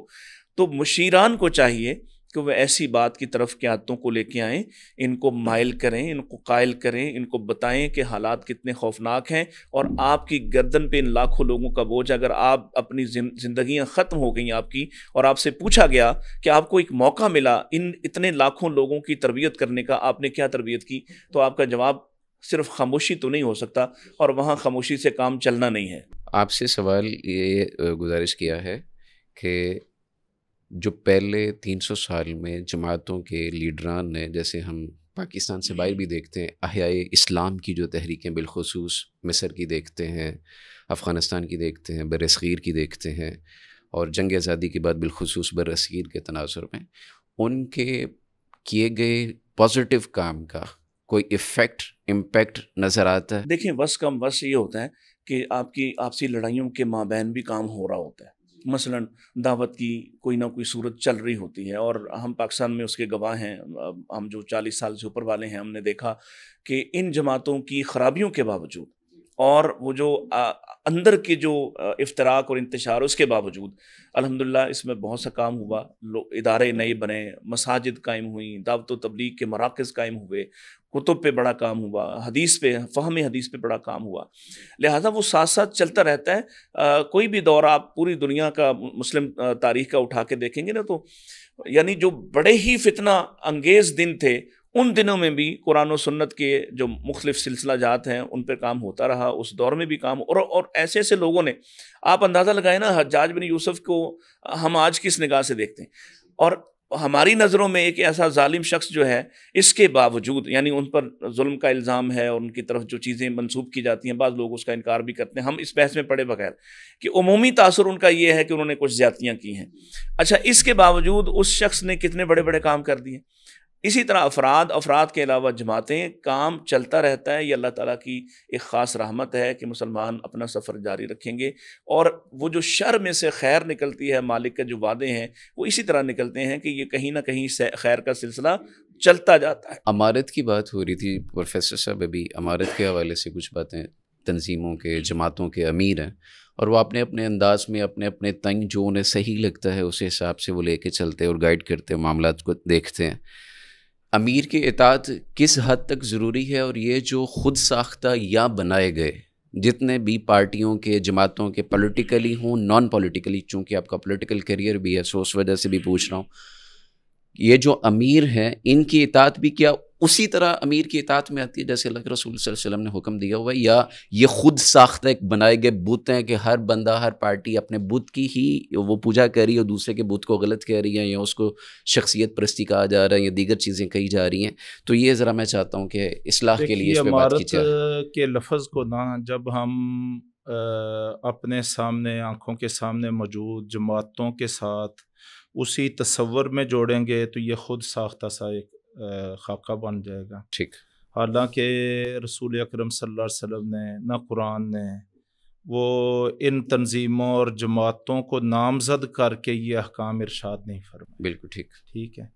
وہ تو ایک امت کی اجتماعی رہنمائی کے لیے یہ قرآن نے باقاعدہ امیر، امارت، اس کی سماع، اس کی اطاعت یہ تصور دیا ہے تاکہ ایک معاشرتی وحدت بھی قائم رہے اور ایک قوت اور طاقت بھی وجود میں رہے۔ آج کل جو عمارتیں ہیں میں ان کو نا سفر کی عمارتوں پر ہم اس کو تطبیق دے سکتے ہیں۔ ٹھیک ہے، تو سفر میں اگر آپ 3 آدمی ہیں، 4 آدمی ہیں، 2 ہیں، تو 2 آپ اپنے میں سے ایک کو اپنا بڑا مان لیتے ہیں، تو اب سفر میں اس کی اطاعت کریں گے تو آپ منزل پر پہنچیں گے۔ بڑا آپ اس کو بنا لیتے ہیں، بات مانتے نہیں ہیں، تو پھر ہو جائے گا نقصان۔ بالکل ٹھیک ہے، تو اس طرح جو آدمی جس جماعت اور امیر کو بڑا مان لے پھر اس پر واجب ہے کہ وہ اس کی اطاعت کرے۔ اب کہاں تک اطاعت کرے؟ اطاع فی المعروف، جیسے ڈاکٹر صاحب نے وہ واقعہ بھی سنایا اور آگ لگا کے کود جانے والا۔ اچھا، اطاعت ہے معروف میں، لا طاعت لمخلوق فی معصیت الخالق۔ بالکل ٹھیک ہے، وہ سفر کا امیر ہے، وہ جماعت کا امیر ہے، وہ کوئی بھی تنظیم کا ہے، گروہ کا ہے، خاندان کا ہے، وہی سے نیچے جو ہے نا، لا طاعت لمخلوق فی معصیت الخالق، ٹھیک ہے، اللہ کی نافرمانی میں مخلوق کی اطاعت نہیں ہے۔ وہی 2 چیزوں کا نام ہے، ایک اللہ کا قرآن ہے، ایک محمد صلی دوسرا اللہ نبی علیہ وسلم کریم صلی اللہ علیہ وسلم کا فرمان اور آپ کی سنت ہے۔ کا۔ بالکل صحیح، تو اس اعتبار سے میں یہ سمجھتا ہوں کہ تنظیمی اختلافات سے ہٹ کے اطاعت یہ بہت سارے مسائل کا حل اور علاج ہے۔ ٹھیک، جتنی مثالی اطاعت ہوگی اتنی مثالی جماعت ہوگی، اتنی مثالی عمارت ہوگی اور اتنا ہی اچھا امیر ہوگا۔ بالکل ٹھیک ہے، جب ٹریفک یک طرفہ چلتی ہے نا، اب ہماری جماعتوں میں ہم اکٹھے ہو جاتے ہیں، بعض اخلاص کی بنیاد پہ، بعض مفادات کی بنیاد پہ۔ بالکل ٹھیک ہے، ٹھیک ہے، تربیت خود بھی نہیں اپنی کرتے، نہ اپنے شعور کو بلند کرتے ہیں، اور نہ ہی جماعتوں میں یہ سیٹ اپ موجود ہے، تو پھر افراد بھی بڑی جلدی ڈی ٹریک ہوتے ہیں۔ ٹھیک ہے، چھوٹے چھوٹے مفادات کی خاطر وہ حزب اختلاف کا کردار ادا کرنا شروع ہو جاتے ہیں، اس سے عمارت کمزور ہوتی ہے اور اس سے امیر کی شخصیت مجروح ہوتی ہے۔ تو یہ معاملہ نہ 2 طرفہ چلتا ہے۔ میں یہ سمجھتا ہوں کہ اطاعت، سمع و اطاعت یہ نظام اثر میں جماعت کا، بالکل ٹھیک ہے، ہر قسم کے حالات میں کارکن کا کام ہے اطاعت،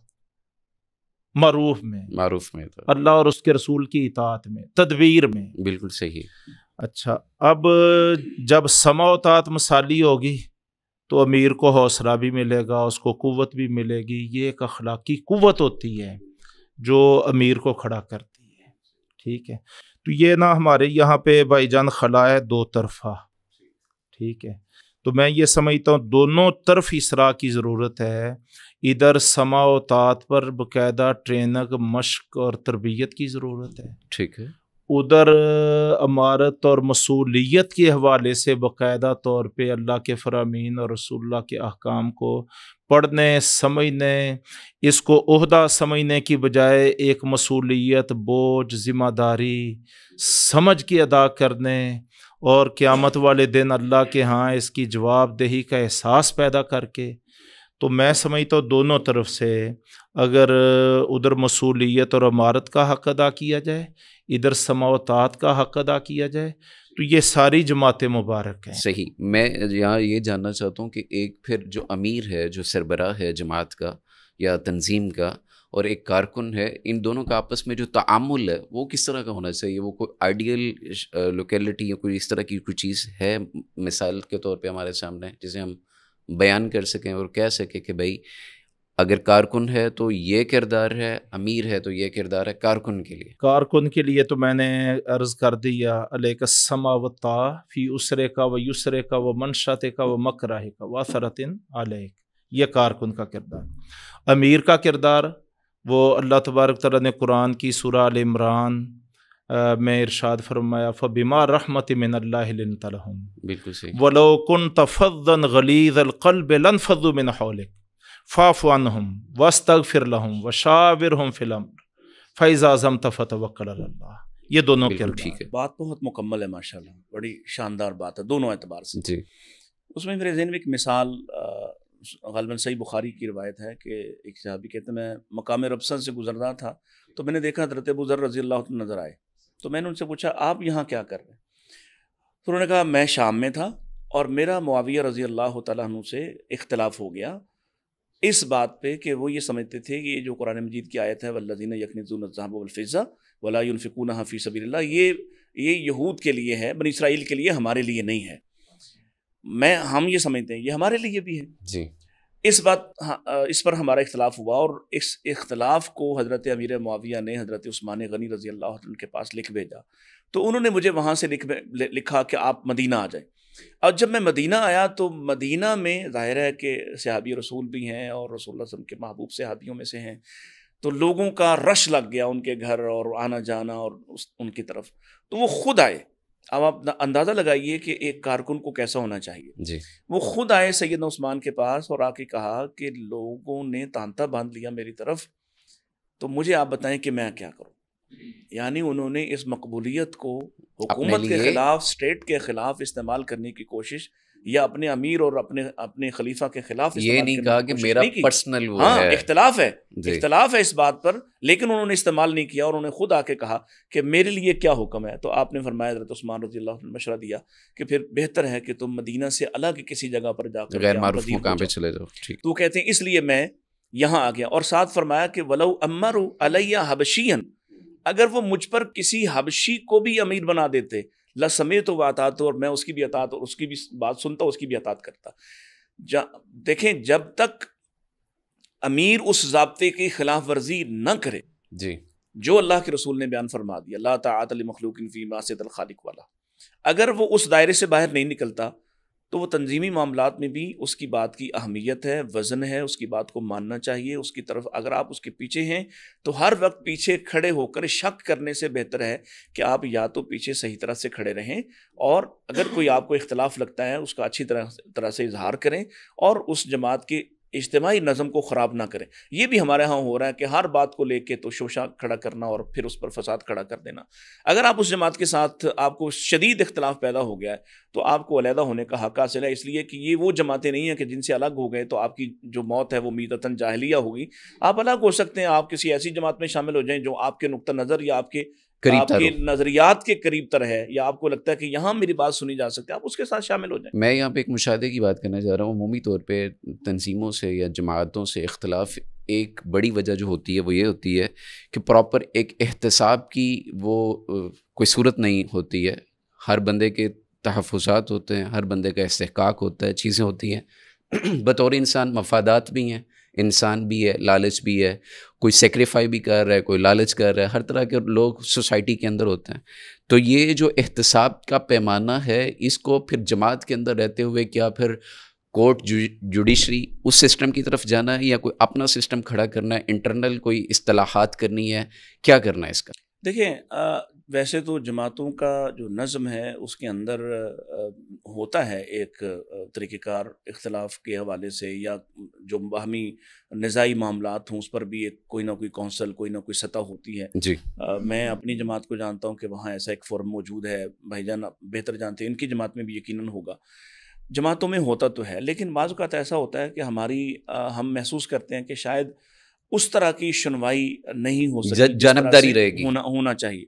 تو اس پر بھی آپ دیکھیں نا، بڑی شاندار مثال میں نے آپ کے سامنے رکھی ہے کہ اگر پھر بھی آپ کو کوئی شکوہ شکایت ہے تو پھر بھی آپ وہ جو سیف اللہ بھائی نے تھوڑی دیر پہلے ایک روایت بیان کی کہ اگر کوئی شکوہ شکایت بھی ہے تو اطاعت کرتے جاؤ، ہاں اللہ سے وقت گزارتے شکوہ اللہ سے جاؤ، کر لو. اور افتراق کرنے سے بہتر ہے کہ آپ برداشت کر لیں. اگر میں نے مثال دی آپ کے سامنے کہ اتنا شدید اختلاف ہے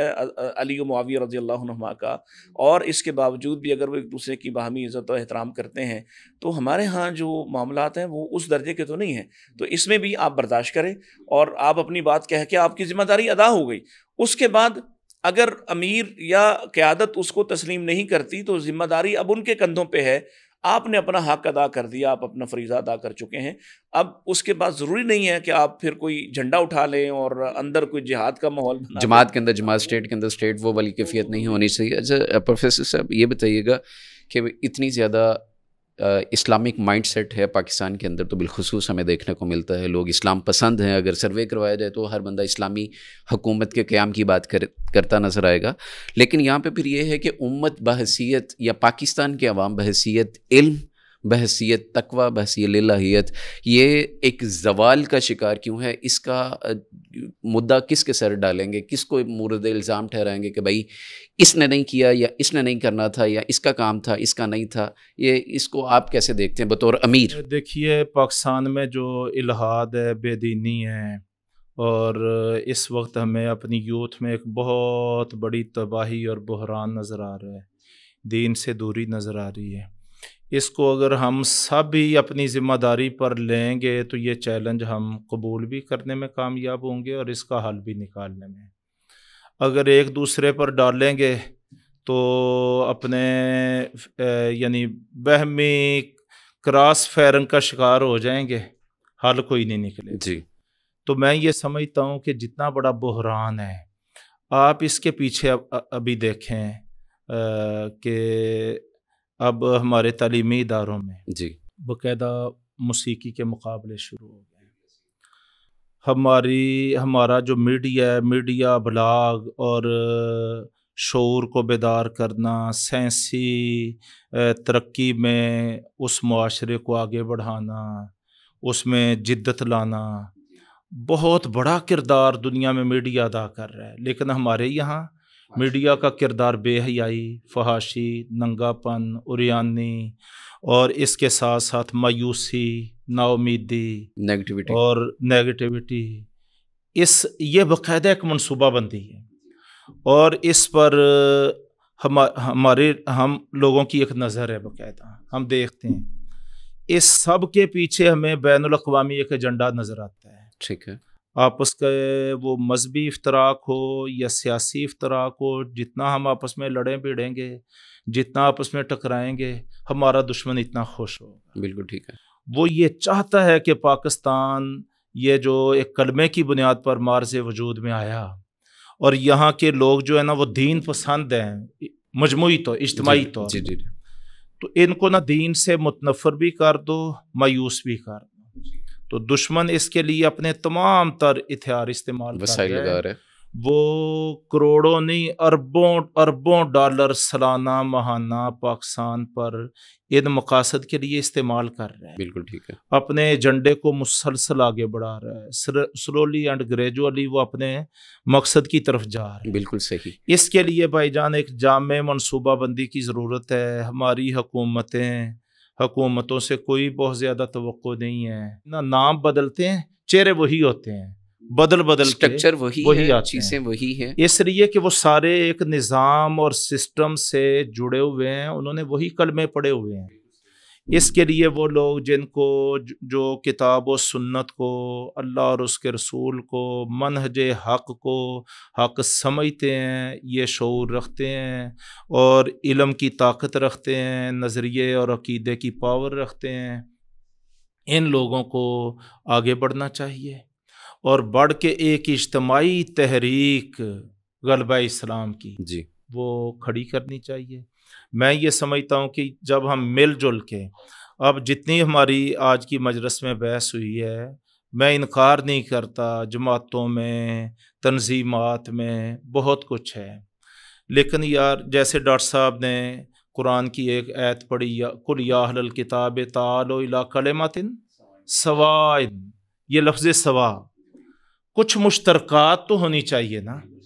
کچھ مشترکات۔ اگر آج ہماری جماعتیں، ہماری تنظیمات، ہماری قیادت ٹھنڈے دل سے حالات اور چیلنجز کو دیکھتے ہوئے یہ کچھ مشترکات طے کر لیں، نمبر ایک ہے سیز فائر، کہ ہم آپس میں جنہوں نے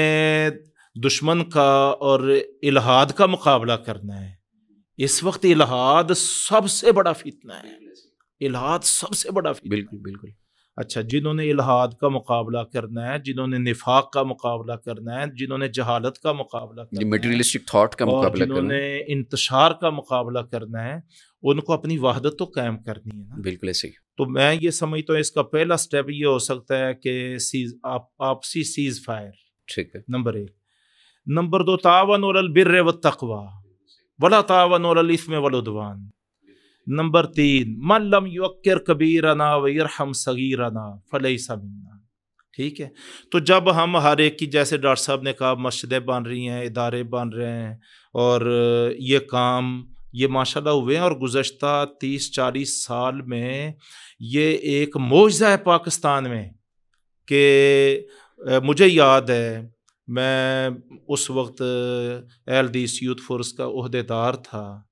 کہ جب علامہ صاحب کی شہادت ہوئی ہے، شہادت سے چند دن پہلے جو انہوں نے ایک جملہ بولا، وہ 40-42 سال سے میرے دل میں اس نے جگہ پکڑی ہوئی ہے، اور وہ ہے کہ یہ صدی جو ہے نا، یہ اہل حدیث کی صدی۔ ڈاکٹر صاحب، آپ ماشاءاللہ پڑھاتے ہیں طالب علموں کو، کیا تعلیم کے نام پہ کسی کا جسم، اس کے حصول یا اس کو تسخیر کر لینا ہی تعلیم ہے؟ جیسے ماڈرن تعلیم اور مولوی صاحب کی داڑھی اور اس میں الجھ جاتا ہے بندہ، نوجوان مسجد میں ہو یا کالج یونیورسٹی میں، مساجد کے حوالے سے بھی اس طرح کی باتیں آتی ہیں کہ جناب جن سے استحصال کر دیا گیا ہے، اور کالجز، یونیورسٹی، اسکولز کے حوالے سے بھی اسی طرح کی باتیں ہوتی ہے کہ ٹیچرز نے یہ کر دیا، وہ کر دیا۔ آپ کو کیا لگتا ہے کہ تربیت میں کمی ہے، کہاں کمی ہے؟ دیکھیے سیف اللہ بھائی نے اپنے آخری ابھی جواب میں جو بات سب سے پہلے جس پر اشارہ کیا تھا نا، کہ حکومتوں سے زیادہ امید توقع نہ رکھیں، اور ظاہر ہے نہ صرف توقع، یہ الٹا یہ ہے کہ جو کردار ان کا تھا، جو ذمہ داری ان کی تھی، جس مسئولیت کے وہ پابند تھے، کہ ان کی ذمہ داری تھی کہ وہ نہ صرف پاکستانی عوام، اگر ہم پاکستان کی بات کریں تو نہ صرف پاکستانی عوام کی دیگر سہولیات کے، ان کے تحفظ کے، ان کے جان و مال کے تحفظ کے وہ ذمہ دار تھے، اسی طرح ان کے وہ نظریات اور کردار کے تحفظ کے ذمہ دار بھی وہی تھے۔ آپ اندازہ لگائیے کہ رسول پاک صلی اللہ علیہ وسلم نے یہ جو وَيُزَكِّيهِمْ ہے، یہ کیا تھا؟ یعنی وہ جو ایک آتا ہے اور آ کے کہتا ہے کہ اے ذلی بالزنا، مجھے زنا کی اجازت دے دیں، تو آپ نے اس کی کتنے شاندار طریقے سے آپ نے اس کی تربیت فرمائی ہے، کیسے اسے اس جرم قبیح سے نفرت اور کراہت دلائی ہے، کہ جیسے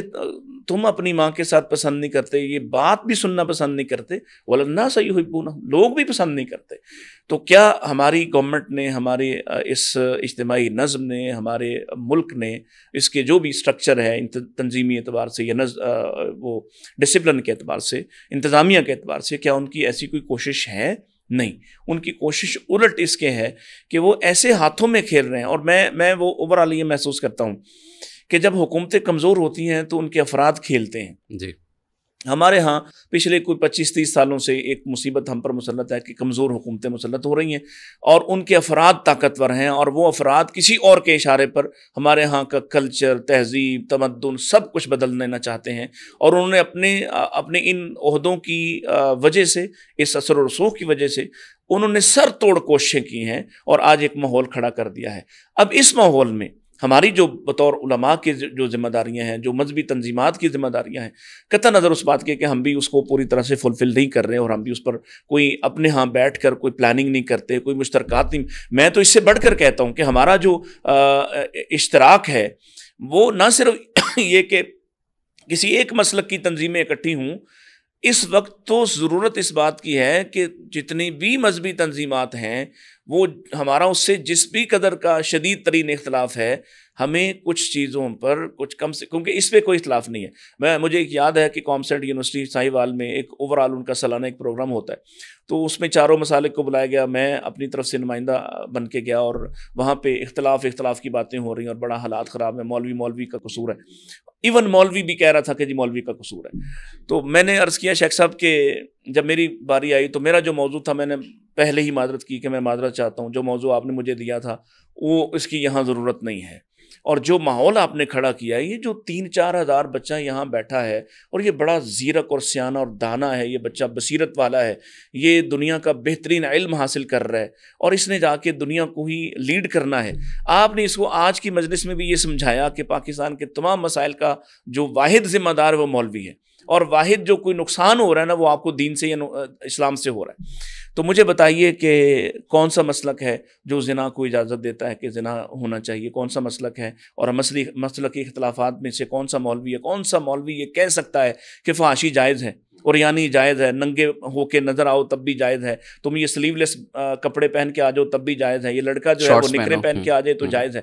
تو میں نے کہا آپ نے نا اس کو مس ریڈ کیا ہے، اصل مسئلہ کچھ اور ہے، آپ کو کسی اور کچھ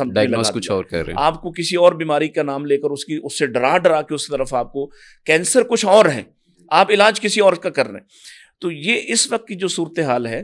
کہ ہمارے ہاں جو طالب علموں کو جس طرح سے وہ ایک زہر دیا جاتا ہے اسکول لیول سے، ان کو جس طرح سے تربیت دی جا رہی ہوتی ہے، اور تربیت نہیں ہوتی اصل میں، وہ ایک اور طرح کی تربیت ہے جو ان کو فساد کی طرف لے جاتی ہے۔ آپ اگر کوئی شخص مسجد آنے والا نہ ہو اور وہ جمعہ نہ پڑھتا ہو تو وہ آسان ہدف ہوتا ہے۔ میں کالج میں پڑھاتا ہوں، 4000 بچہ ہمارے پاس پڑھتا ہے، میں 15-16 سال سے اسٹوڈنٹ ایڈوائزر کے طور پہ کام کر رہا ہوں، بچوں سے کونسلنگ کرتا ہوں، ان سے ملتا ہوں، ان کے مسائل سنتا ہوں اور اسی طرح کے سوالات کا جواب دیتا ہوں۔ وہ کیسے نشے کی طرف آ جاتے ہیں، وہ کیسے جنسی بہرہ روی کی طرف جاتے ہیں، کیسے ان کا استحصال ہوتا ہے تو پھر وہ استحصال کرنے کی وہ جو ہے وہ کوشش کرتے ہیں، کیسے وہ گینگز بناتے ہیں۔ یہ سب کچھ ایک سرکاری ادارہ ہے، ظاہر ہے اس میں بہت سارے بچے ایسے آتے ہیں جو بلو میرٹ ہوتے ہیں، ایسی چیزیں آتی ہیں جو ہمارے کنٹرول میں نہیں ہوتی۔ جی آپ یقین کیجئے گا کہ جب ان بچوں کو احساس دلایا جاتا ہے کہ آپ کا نقصان ہو گیا تو وہ ان کا یہ سوال ہوتا ہے کہ یہ ہمیں انہی اداروں سے تو ملا ہے، اور اس میں ہم کیا کھیل کھیل رہے ہیں کہ اگر وہ کوئی کسی کالج یا یونیورسٹی سے کوئی واقعہ آ جائے تو ہم کہتے ہیں کہ دیکھا یونیورسٹی میں یہ ہو رہا ہے، اگر کسی مدرسے آ جائے تو ہم کہتے ہیں دیکھا مدارس میں یہ ہو رہا ہے۔ وہ بھائی پرابلم یہ ہے کہ نہ آپ کا مسئلہ مدرسہ ہے نہ آپ کا مسئلہ یونیورسٹی ہے، آپ کا پرابلم وہ نظم اجتماعی کا خراب ہونا ہے جس نے اپنی ذمہ داری کو قبول نہیں کیا، اور اس نے آپ کی اس قیمتی ترین متاع کو، نوجوان نسل کو، جس کو پوری دنیا انویسٹ کرتی ہے اس پر، پوری دنیا اس پر انویسٹ کرتی ہے، پوری دنیا اس پر اپنی نظریں گاڑ کے بیٹھی ہے، اور آپ نے اس کو چھوڑ دیا ہے کہ وہ الحاد، وہ ملحد ہو جائے، وہ اپنے ماتھے پہ کافر لکھ لے، وہ اپنے گندے پیڈ اٹھا کے، وہ اپنے حیض کے پیڈ اٹھا کے کسی دیوار پہ چسپاں کر دے، آپ اس کو ہائی لائٹ کر رہے ہیں۔ آپ ان کے اندر واپسی جو ہوتی ہے کسی بھی قوم کی، وہ کسی ایک طرح سے نہیں ہوتی۔ قوم نوح، حضرت قوم یونس کو یاد کیجئے، جو ان کی توبہ اور رجوع ہے نا، اللہ تعالیٰ نے قرآن مجید میں فرمایا کہ یہ واحد قوم ہے جس پر آیا ہوا عذاب واپس ڈالا ہے، اور یہ مثال ہے معافی اور توبہ اور رجوع کے اعتبار سے۔ تو کیا وہ انہوں نے کیا کیا تھا؟ وہ مرد بھی نکلے، عورتیں بھی نکلیں، بچے بوڑھے جوان سب کے سب نکلے، اور سب نے ایک ماحول بنایا رونے دھونے کا اور اللہ کے سامنے اوبکا کرنے کا۔ اس ملک کو ضرورت ہے کہ ہم سب مل کر، سیاسی قیادت بھی اور مذہبی قیادت بھی، اگر آپ کو لگتا ہے کہ یہ آپ کا مسئلہ نہیں ہے تو آنے والے چند سالوں میں ہی یہ آپ سب کا مسئلہ ہونے والا ہے جو الحاد آپ پر مسلط ہو رہا ہے۔ بالکل ایسے ہی ہے۔ پروفیسر صاحب، آخری سوال آج کی مجلس کا وہ یہ ہے کہ یہ جو مسلمانوں کی شرعی اجتماعیت ہے، اس کی کیا حیثیت ہے؟ یہ کیسے ممکن ہے، کیسے ہو سکتی ہے، کس طرح اس کو الائنس کیا جا سکتا ہے، اس کے لیے کیا کردار ادا کرنا چاہیے؟ بس میں یہ سمجھتا ہوں کہ اگر ہماری یہ سوچ ہے، اور یقیناً ہماری یہ سوچ ہے کہ اللہ کا دین غالب ہو، دین میں اللہ تبارک و تعالیٰ نے ایک اس کی فطرت میں چیز رکھی ہے اور وہ ہے غلبہ۔ بالکل ٹھیک۔ الاسلام یعلو ولا یعلی علیہ، اسلام ہر قسم کے حالات میں، ہر قسم کے ادوار میں، ہر قسم کے معاشروں میں ہمیشہ غالب رہتا ہے۔ اسلام کے غلبے کے لیے جس چیز کی ضرورت ہے وہ ایک قوت کی ضرورت ہوتی ہے جو مسلمان مہیا کرتے ہیں، ٹھیک ہے، اور وہ معاشرتی اور اجتماعی قوت، بالکل صحیح۔ اس کے لیے ایسی جماعت، ایسا گروہ ایک وجود میں آنا چاہیے،